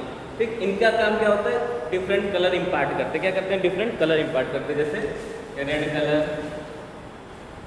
येलो कलर, ब्राउन कलर, देखिए होगा ना अलग अलग कलर के फ्लावर्स होते हैं, फ्लावर्स का कलर अलग अलग होता है ना, किसकी वजह से होता है? इसी क्रोमोप्लास्ट की वजह से होता है। टमाटर लाल होता है तो किसकी वजह से होता है? क्रोमोप्लास्ट की वजह से। जो डिफरेंट पिगमेंट्स पाए जाते हैं इस क्रोमोप्लास्ट में, उन्हीं पिगमेंट की वजह से वो स्पेसिफिक कलर इम्पार्ट करता है।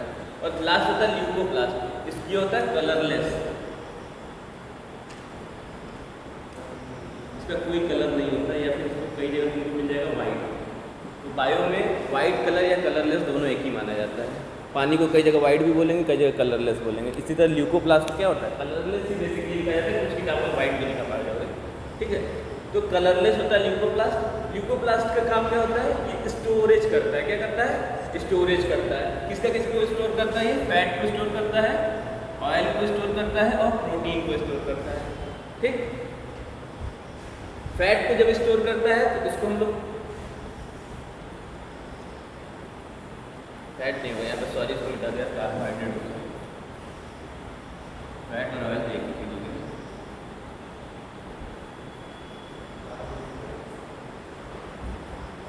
कार्बोहाइड्रेट। फैट और ऑयल तो एक ही चीज है ना, दोनों एक ही बात है, मिटा के लिख देना समझ में। जब ये कार्बोहाइड्रेट को स्टोर करता है तो उसको हम लोग नाम देते हैं एमाइलोब्लास्ट। एग्जाम्पल है पोटैटो। आलू में स्टार्च होता है ना, स्टार्च कार्बोहाइड्रेट है। तो स्टार्च किसके वजह से? जो पोटैटो में क्या होता है? ल्यूकोप्लास्ट कौन से टाइप का पाया जाता है? एमाइलोब्लास्ट पाया जाता है। नीट का क्वेश्चन है, ओल्ड ईयर क्वेश्चन। कोई भी ऐसा सीड देखोगे जिसमें ऑयल मिले, सरसों, ब्रेसिकेसी का जो भी जितने भी हो गए, तो उनमें कौन सा ल्यूकोप्लास्ट पाया जाएगा? इलायोप्लास्ट पाया जाएगा, जहाँ पे ऑयल स्टोर होता है। और लास्ट हो गया प्रोटीन स्टोर होता है, उसको बोलते हैं एल्यूरोप्लास्ट, ठीक है। ये भी हम लोग पढ़ेंगे जब हम लोग पढ़ेंगे प्लांट एनाटॉमी पढ़ेंगे। सीड को जब देखेंगे तो उसमें एक लेयर होती है एल्यूरोन लेयर, वहाँ पे पढ़ेंगे ये चीज़। तो ये वर्ड याद रखना है एल्यूरोप्लास्ट। जहाँ एल्यूरोप्लास्ट वर्ड आएगा तुरंत याद क्या आना चाहिए? प्रोटीन। एल्यूरो है ना प्रोटीन, इलायो है ना तो ऑयल, और एमाइलो है तो कार्बोहाइड्रेट। जहाँ भी एमाइलो वर्ड आएगा कार्बोहाइड्रेट दिमाग में आ जाना चाहिए, इलायो है तो ऑयल आ जाना चाहिए, और एल्यूरो है तो प्रोटीन आना चाहिए। कई जगह यहाँ पे प्रोटीनोप्लास्ट भी लिखते हैं, लेकिन एल्यूरोप्लास्ट एंथेटिक लिया तो एल्यूरोप्लास्ट से रखना, ठीक है। इतना क्लियर हो गया ना, ये बेसिक कैरेक्टरिस्टिक हो गया, ठीक। नेक्स्ट पॉइंट है टेरेन।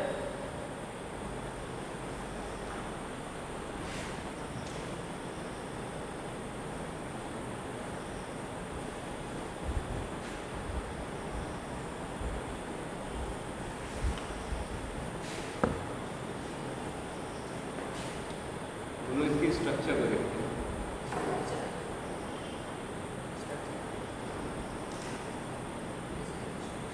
कई जगह इसको अल्ट्रा स्ट्रक्चर भी लिखते हैं, क्यों? क्योंकि अच्छा, जो प्लास्टिड होता है इसको हम लोग, ये इसकी साइज होती है बहुत बड़ी होती है, तो इसको हम माइक्रोस्कोप में बहुत आराम से देख लेते हैं।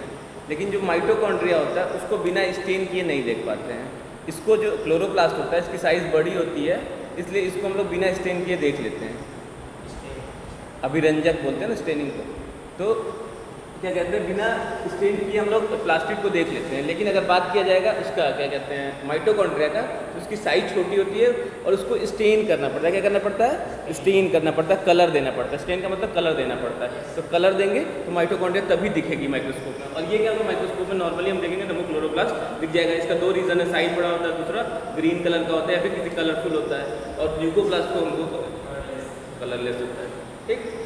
तो ये पहली चीज़ हो गई। अब स्ट्रक्चर देखेंगे, इस तरह का स्ट्रक्चर होगा इसमें।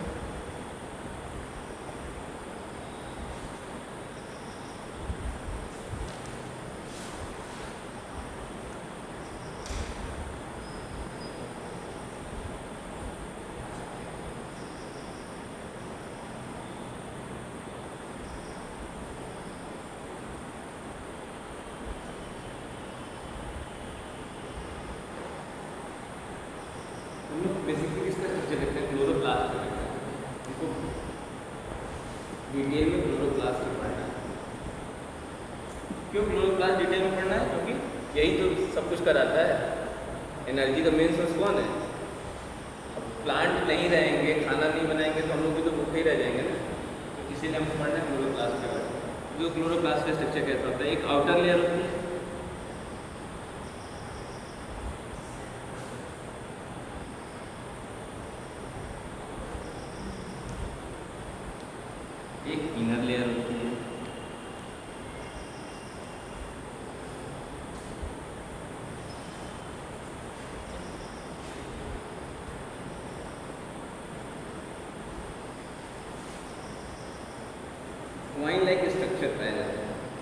जैसे कॉइन लाइक 10 रुपये का सिक्का देखा है सबने ना, Yes, उसी सिक्के की तरह या फिर डिस्क बोल सकते हो, कॉइन बोल सकते हो, उस तरह का स्ट्रक्चर पाया जाएगा। इसको हम लोग नाम देते हैं थैलाकॉइड। क्या नाम देते हैं? थैलाकॉइड। ये सिक्के जैसा स्ट्रक्चर क्या होता है, एक दूसरे के ऊपर पाइलअप होता है। जैसे एक सिक्का है, उसके ऊपर दूसरा सिक्का, तीसरा सिक्का, चौथा सिक्का ऐसे ऊपर होता है, वैसे स्ट्रक्चर बन जाएगा। तो स्टैकिंग या पाइलिंग बोलते हैं। इस पूरे स्ट्रक्चर को हम लोग नाम देंगे, ये एक सिंगल को हम थैलाकॉइड बोल रहे थे।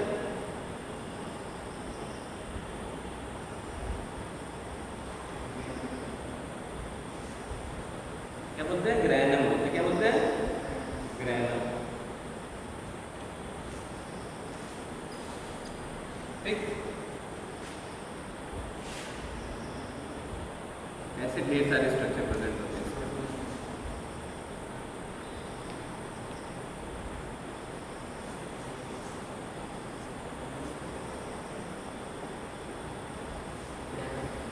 ये जो ग्रैनम होते हैं वो एक दूसरे से लिंक्ड होते हैं।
देखो ये जो थैलाकॉइड होता है, इस थैलाकॉइड के बीच का जो स्ट्रक्चर होता है इसको नाम देते हैं ल्यूमेन।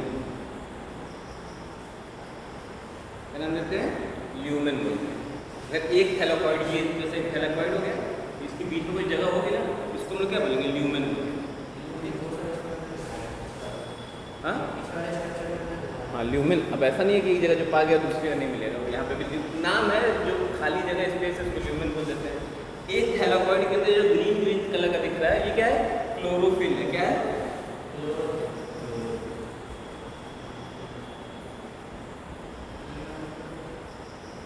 ठीक। अब देखो क्या होता है, ये जो यहाँ पे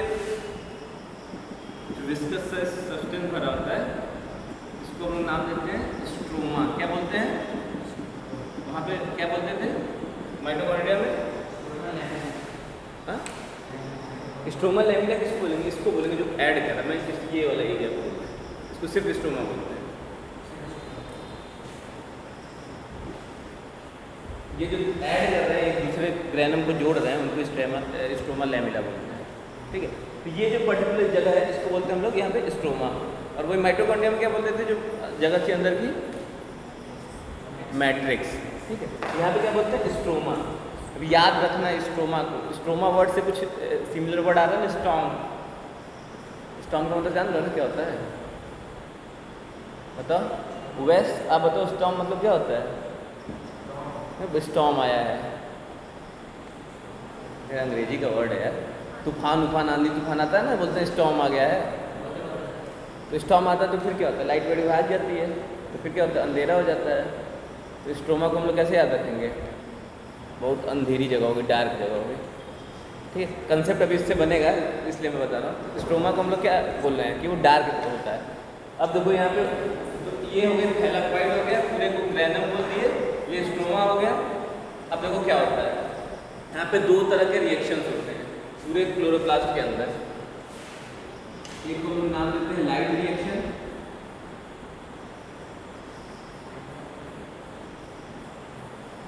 दूसरे को बोलते हैं डार्क रिएक्शन।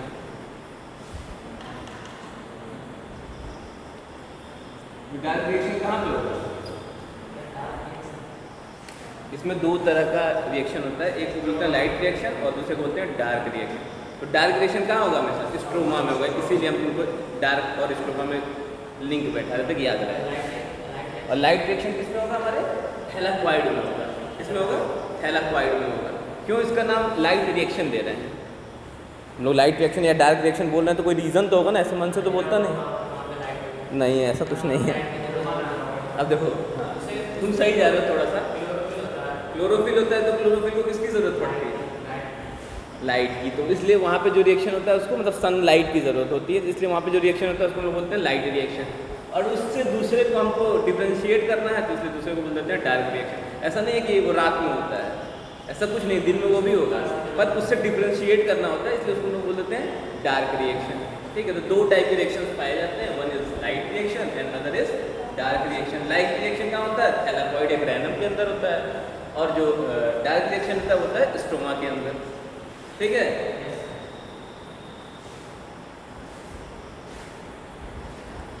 अब देखो क्या होता है, लाइट आएगी, पहले डार्क रिएक्शन समझ लो। लाइट डार्क रिएक्शन में क्या होता है तुम्हारा? विदाउट स्लाइड की यहाँ पे जरूरत नहीं पड़ती है, यहाँ पे ग्लूकोज का फॉर्मेशन होता है। बस इतना याद रखना, डार्क रिएक्शन में ग्लूकोज बनाया जाता है। ये क्या बनता है? ग्लूकोज बनता है। लेकिन ये ग्लूकोज बनाने के लिए ना किसकी ज़रूरत पड़ती है? एनर्जी की ज़रूरत पड़ती है। एनर्जी किस फॉर्म में? एटीपी के फॉर्म में। एटीपी तो क्लोरोप्लास्ट में कहीं दिख नहीं रहा है, तो एटीपी कहाँ से आएगा? जब सनलाइट आएगी और इस थैलाक्वाइड या ग्रैनम के ऊपर गिरेगी, ये जो क्लोरोफिल है इस सनलाइट को चेंज कर देगा एटीपी में, फिर वही एटीपी स्ट्रोमा में जाएगी और वो आप ग्लूकोज के सिंथेसिस में हेल्प करेगी। क्लियर है? ये हो गया आपका क्लोरोप्लास्ट का।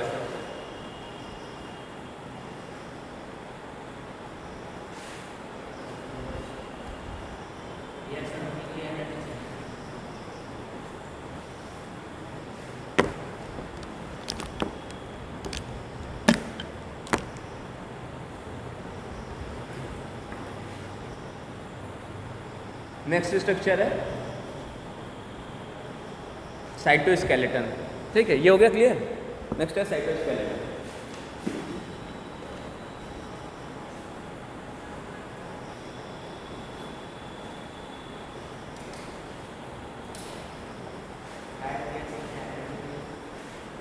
लाइट रिएक्शन हमेशा डे लाइट तो सनलाइट के प्रेजेंस में होती है, और डार्क रिएक्शन में सनलाइट की जरूरत होती है। एटीपी बनेगा। पर लाइट रिएक्शन गिरा किस पे? हमारे क्लोरोफिल के ऊपर। क्लोरोफिल ने लाइट एनर्जी को चेंज कर दिया किस में? केमिकल एनर्जी में। केमिकल एनर्जी मतलब एटीपी में। वो एटीपी गया तुम्हारे स्ट्रोमा के पास। स्ट्रोमा में क्या हुआ? ग्लूकोज की सिंथेसिस हो गई। ये सारा प्रोसेस हम लोग डिटेल में पढ़ेंगे किस में? प्लांट फिजियोलॉजी जब पढ़ेंगे तो। अभी बस ऊपर का हम लोग बस बात कर रहे हैं। तो प्लांट फिजियोलॉजी पढ़ेंगे तो एक एक स्टेप पढ़ेंगे, कैसे क्या होता है, कैसे रिएक्शन होता है।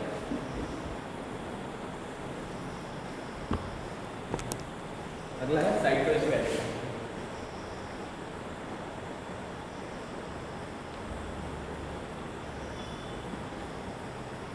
स्केलेटन सब लोग जानते हैं क्या होता है?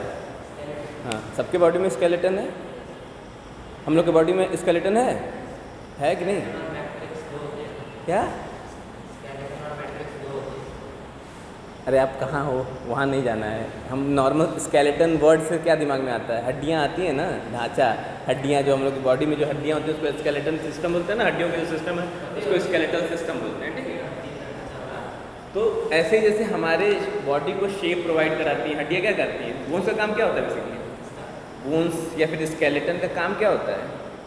ये हमारे बॉडी को शेप प्रोवाइड कराता है। और हम लोग ऐसा शरीर है तो उसका रीज़न ये है कि उसके बोन्स होंगी, बोन्स से प्रोवाइड कराएंगे।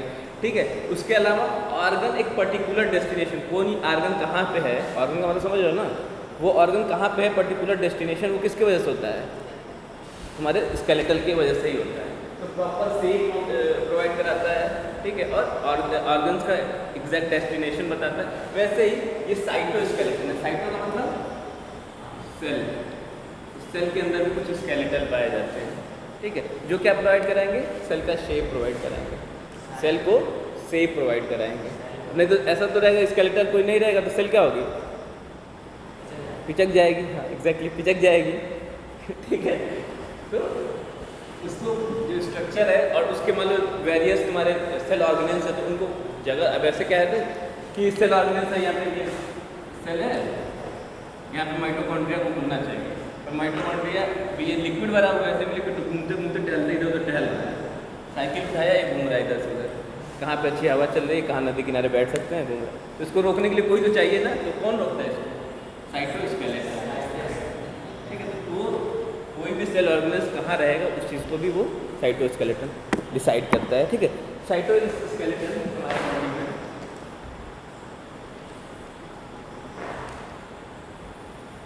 तीन टाइप के होते हैं।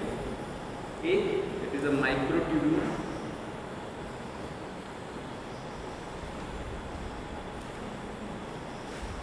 दूसरा इंटरमीडिएट फिलामेंट,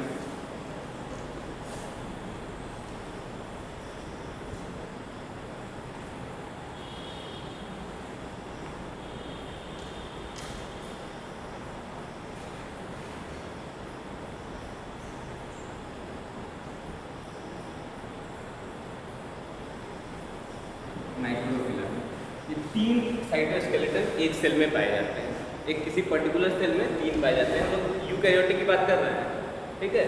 माइक्रोट्यूब्यूल्स पाया जाएगा, इंटरमीडिएट फिलामेंट पाया जाएगा और माइक्रोफिलामेंट पाया जाएगा। मेन जो हमको पढ़ना है वो है माइक्रोट्यूब्यूल्स। ये किसका बना होता है, ये तीनों प्रोटीन का बना होता है, ये भी प्रोटीन का, ये भी प्रोटीन का, ये भी प्रोटीन का। तो साइटोस्केलेटन क्या होता है, प्रोटीनियस स्ट्रक्चर होता है, मतलब it is made up of protein. तो साइटोस्केलेटन किसका बना होता है, प्रोटीन का फिलामेंटस स्ट्रक्चर होता है, ठीक है, फिलामेंट्स होते हैं प्रोटीन के। बस इन दोनों को इतना जानना है कि ये होते हैं। मेन हमको पढ़ना माइक्रोट्यूब्यूल्स के बारे में, क्योंकि माइक्रोट्यूब्यूल्स किसका बना होता है, पहली बार ट्यूबुलिन प्रोटीन का बना होता है।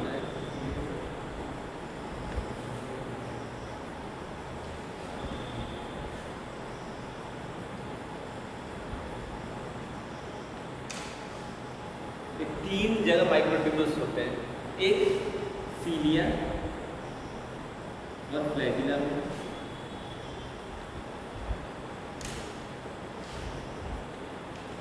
एक हो गया सीलिया और फ्लैजिला में, दूसरा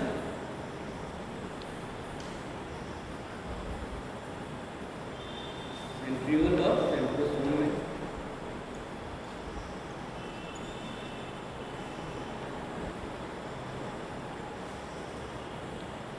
स्पिंडल फाइबर।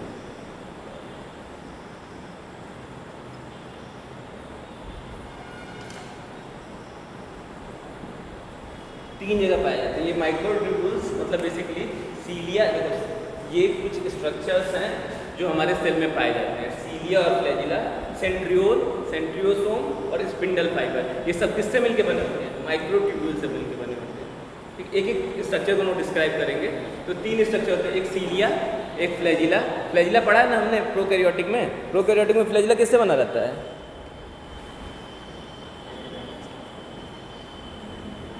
यहाँ पे तो देख रहे हैं किससे बना है, ट्यूबुलिन प्रोटीन से बना है, लेकिन प्रोकैरियोटिक में किससे बना होता है। अरे अभी कोई बेसल बॉडी है और वो बता रहा था ना, फ्लैजिलम फिलामेंट किससे बना होता है, फ्लैजिलीन प्रोटीन से। कौन सी प्रोटीन वहाँ पे होती है, फ्लैजिलीन प्रोटीन प्रोकैरियोटिक में। यूकैरियोटिक में क्या होता है, फ्लैजिला ट्यूबुलिन प्रोटीन से बनी होती है, बेसिकली माइक्रोफिलामेंट से बनी होती है, जो कि ट्यूबुलिन प्रोटीन का बना होता है, ठीक है।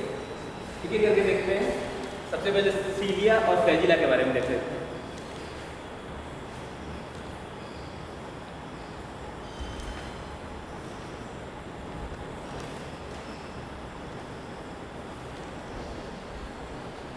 छोटे छोटे स्ट्रक्चर होते हैं, ये सीलिया होती है। फ्लैजिला जो होती है बड़ी स्ट्रक्चर।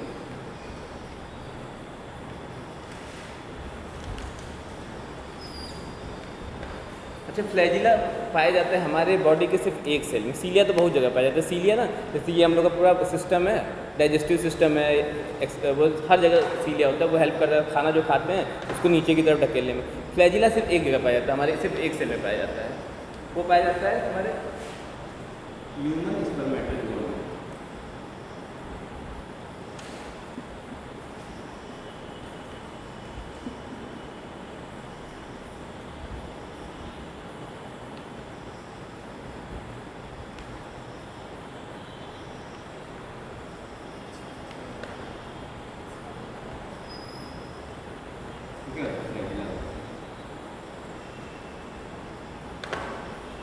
तो सिर्फ जो ह्यूमन स्पर्मेटोजोआ होता है वहाँ पे सिर्फ फ्लैजिला पाया जाता है। सीलिया हमारे बॉडी के कई पार्ट्स में पाई जाती है, ठीक। सीलिया और फ्लैजिला का जो स्ट्रक्चर होता है बिल्कुल एक जैसा होता है।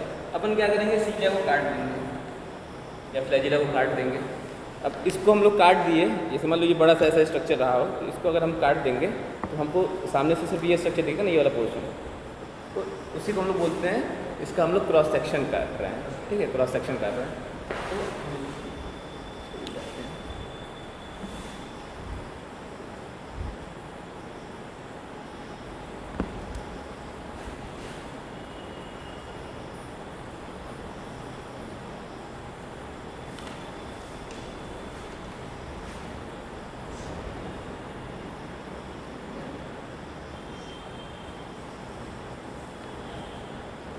यहाँ पे जो फ्लैजिला का सेक्शन काटेंगे तो सबसे आउटर मोस्ट लेयर जो होगी वो होगी प्लाज्मा मेम्ब्रेन, ठीक है। वहाँ पे प्रोकैरियोटिक में प्लाज्मा मेम्ब्रेन एब्सेंट होती है, ठीक है। यहाँ पे प्लाज्मा मेम्ब्रेन प्रेजेंट होती है, वहाँ प्लाज्मा मेम्ब्रेन एब्सेंट होती है।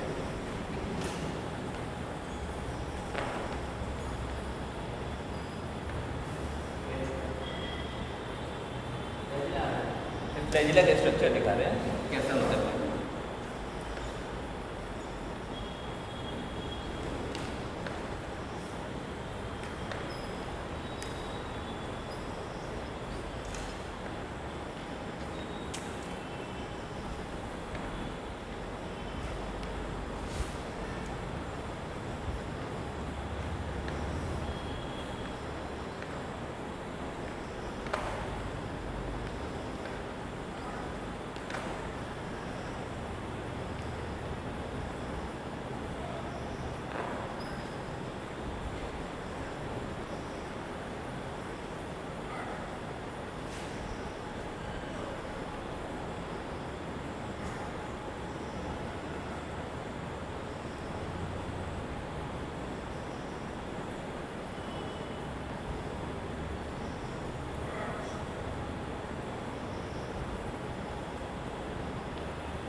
जैसा स्ट्रक्चर होता है तुम्हारा फ्लैजिला का, ठीक है।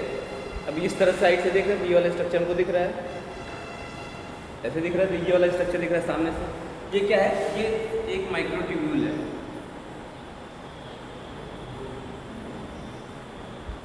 देखिए ना, माइक्रोट्यूब्यूल से मिलकर बना होता है। तो ऐसी जो होती है 9 डबलेट्स ऑफ माइक्रोट्यूब्यूल प्रेजेंट होती है, 9।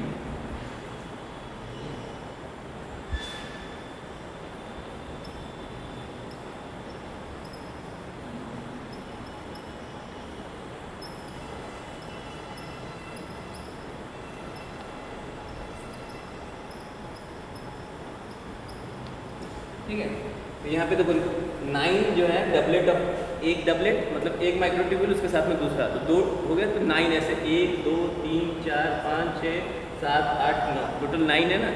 ये गिन के बनाना अधिक नहीं होना चाहिए, ये नहीं 5 बना दो 6 बना दो, नहीं होता है। ये टोटल 9 डबलेट्स होने चाहिए, 1 2 3 4 5 6 7 8 9, 9 डबलेट्स, 9 ही है ना। ओके, तो 20 22 बना दिया क्या? सर एक कम है क्या? क्या इसमें कम है?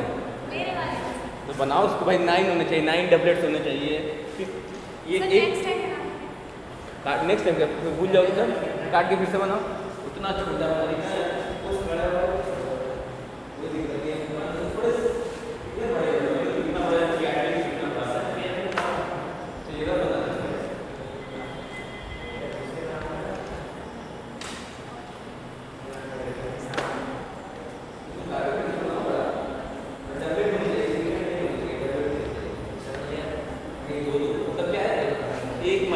माइक्रोट्यूब्यूल है, ये देखो ऐसा स्ट्रक्चर होगा,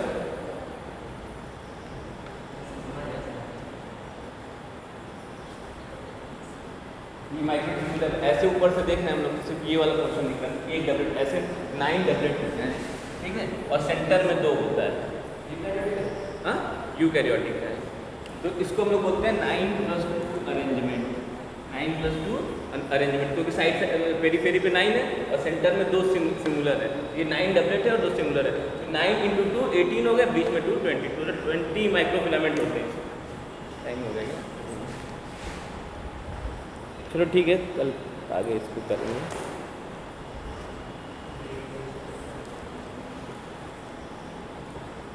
अटेंडेंस नहीं हुआ है, अटेंडेंस इसको बंद कर दो।